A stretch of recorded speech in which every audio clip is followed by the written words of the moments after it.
Hey guys, Julian here, and I hope you're doing okay. Hope you're surviving this strange time. Looks like we're going to be locked down for a little bit longer, so I hope you're eating okay, getting some movement, getting out and about. And if you're managing to work, I hope that's going okay. For me, I've been doing a lot of this homeschooling still, and had the kids in the park yesterday. My wife was getting the kids to do sort of exercise in the park, running around these trees. They were enjoying it a bit, but she had the insight with the idea to put a stopwatch on the kids, and the difference was crazy. It was like night and day by timing them and giving them feedback on exactly how well they were doing.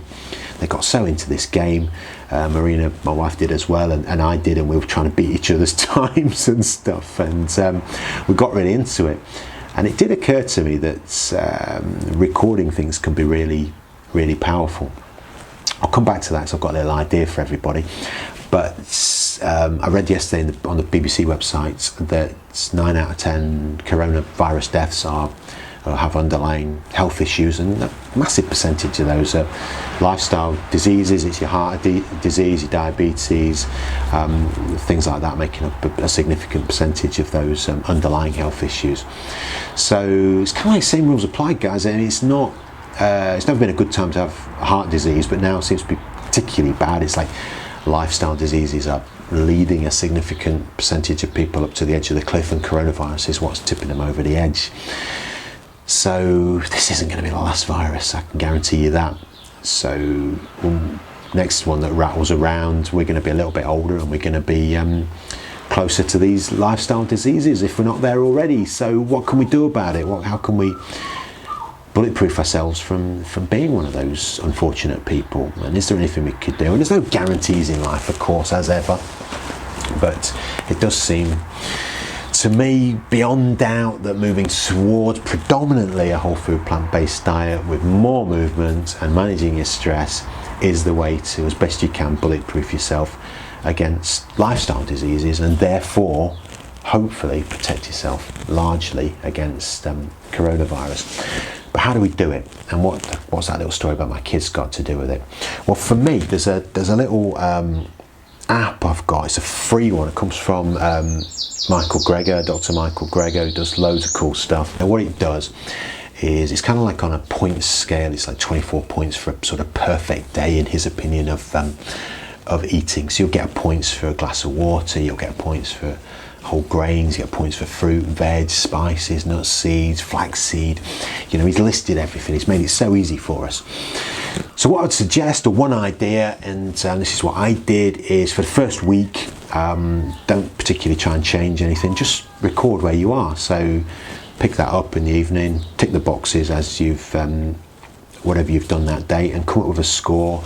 And at the end of the week, have a look, go, okay, so I'm averaging, 5 points, 6 points, whatever. That's your datum, because you do need a datum. If you're going to go somewhere, you need to know where you are, you need to know roughly where you want to go, certainly the direction. And this app does it for you. It tells you where you are, and it gives you the direction, which is 24 points. But initially, if you're at 5, first step, let's go for 6, right? So the next week, we'll go for 6, try and get an extra point, and it will just nudge you in the right direction, because you get an extra point for swapping your white rice. Swap your white rice for your brown rice. An extra point for swapping your white bread to your brown bread. Handful of nuts, handful of seeds, bit of cinnamon on your porridge. Loads of ways you can pick up a point here, a point there. A bit of fruit, 1 point, sorted. And for me, it's beautiful. So what I do now, before I go upstairs to bed, I'll just fill in the points, and that's my trigger to switch the phone off. So this works in 2 ways as well. Then the phone stays downstairs, I go to bed. It means I'm more likely to get to sleep earlier, and more likely to wake up earlier, and therefore more likely to get out with the dog before the kids wake up, which sort of starts my day in a nice way, and then I come back and enjoy breakfast more. So it's sort of twofold. That's that kind of tagging one habit onto another habit thing going on there. Do a week, get your benchmark, and then go from there. And I find it really, really, really powerful. And a lot of people also do. And he's put this thing together so well. And you can tick on all the different things on the app, and it leads off to videos and discussions about why this particular thing might be good and what are the benefits. And It's just a really powerful app, and I think for free, why not give it a go for a week. So that's it, guys. I really hope you're doing well. I hope you're surviving these strange times, and we've got a couple more weeks really to have a go at these sort of things. So never a better time to have a go at it.